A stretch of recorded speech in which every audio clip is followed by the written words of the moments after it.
হ্যাঁ না নিয়ে যাচ্ছে ভাই, নিয়ে যাচ্ছে, একটু দেন দেন দেন, দ্রুত দ্রুত দ্রুত। হ্যাঁ ঠিক আছে, ঠিক আছে, দাও, ধরো ধরো ধরো।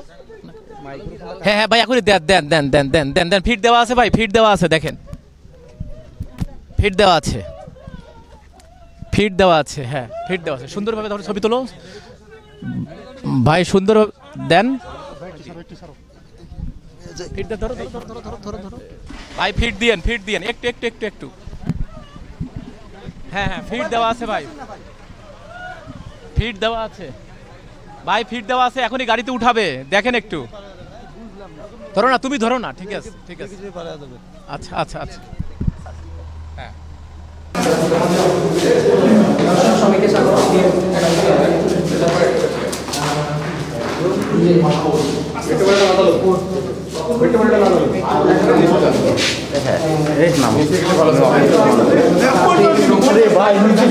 করা হয় আর সকাল 9টা থেকে পরিষদ বিভাগ আদালতে তাকে কিন্তু সুপর্দ করা হয়।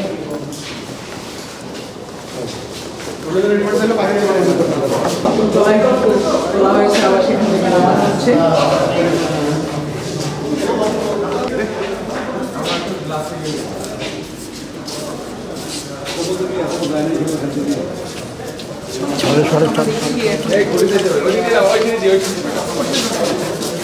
চাষা আমার প্রতিবন্ধী ভাতা করে দিল। ওঠেন আগে, হ্যাঁ অনেকক্ষণ আগে জিজরে আপনি থাকেন।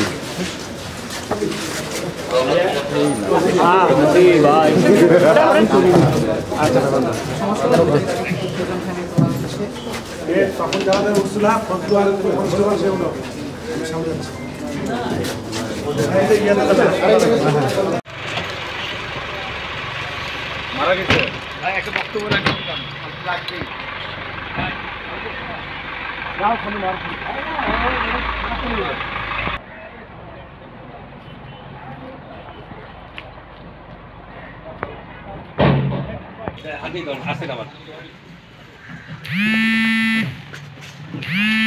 আপনার ক্যামেরা থেকে মোবাইল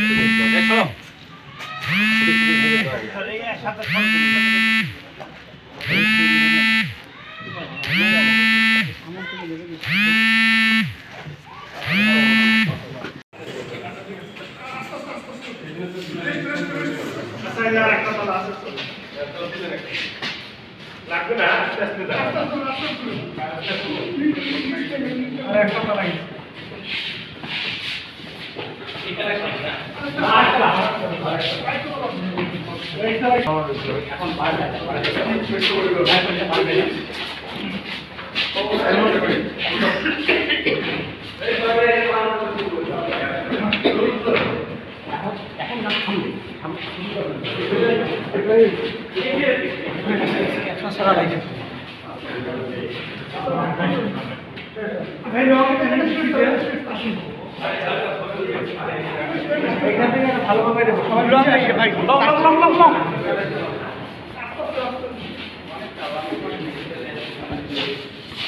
আমি সাবেক সমাজ কল্যাণ মন্ত্রীর পক্ষে এবং লিগ্যাল এইডের পক্ষে একজন আইনজীবী হিসেবে ওনার জামিন শুনানি এবং রিমান্ড বাতিল চেয়েছি।